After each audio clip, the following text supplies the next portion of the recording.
If we enter a place, at least if you're like me, if you enter a place and you feel like you don't belong, well, instantly then comes this thought, you don't belong because you're not enough. It becomes a doom loop of sorts. It's awfully hard to break out of. And I wish this. I wish this. I wish when I questioned whether I was enough, and more importantly, when someone asked me about it, like, how do I feel enough? I never feel enough. I wish there was an easy answer to that. I wish I could just say, you're enough. And they'd go like, I am. And march out of the office with a big smile. It's not how it works. I mean, it's a hard question. And oftentimes it's a question that goes way back. I know when I'm in that place, there's not an easy answer to it at all. Because it's incredibly important in terms of like, yeah, this puts me in a certain place. This place is my human experience. And this connects me to God. And you'll see, and I'll come back to this, I'll reinforce it a number of times. This passage taken as a whole and taking some of the new church theology around it seems to say that we'll have peace when we understand that we do belong and that we are enough and that goes back to how we see God.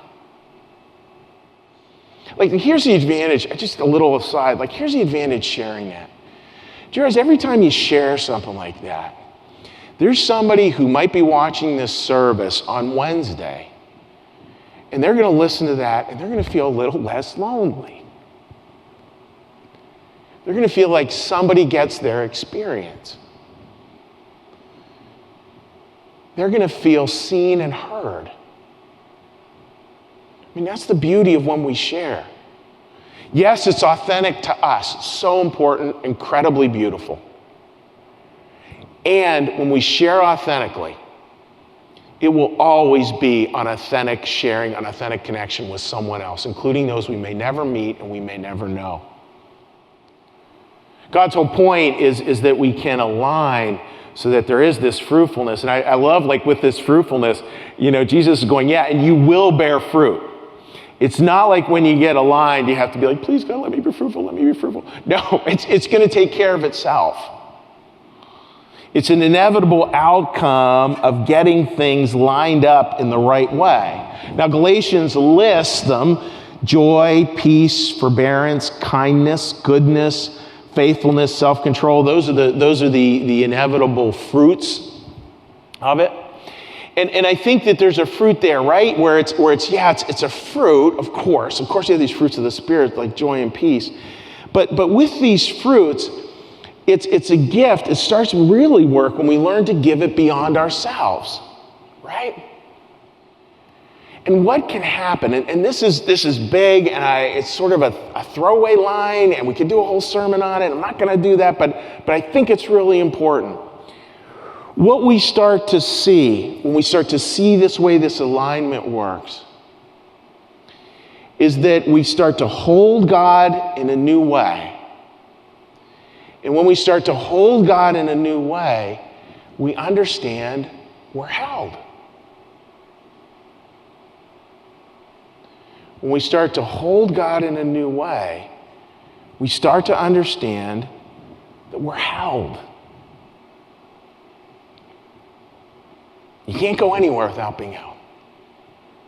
Are we asleep to that 95% of the time? Yes. And then we also start to see things as they are. That we live in a universe created from love. It's not perfect. It has a lot of sharp edges. And the core truth of it all is this: we live in a universe created from love. If we look at pruning, if we look at that cutting back as being a way our lives are quieted often, I think we can see how that gets us to this quieter place where we can actually hear the sound of the genuine in ourselves. And once we can hear the sound of the genuine in ourselves, we can start to hear the sound of the genuine in other people.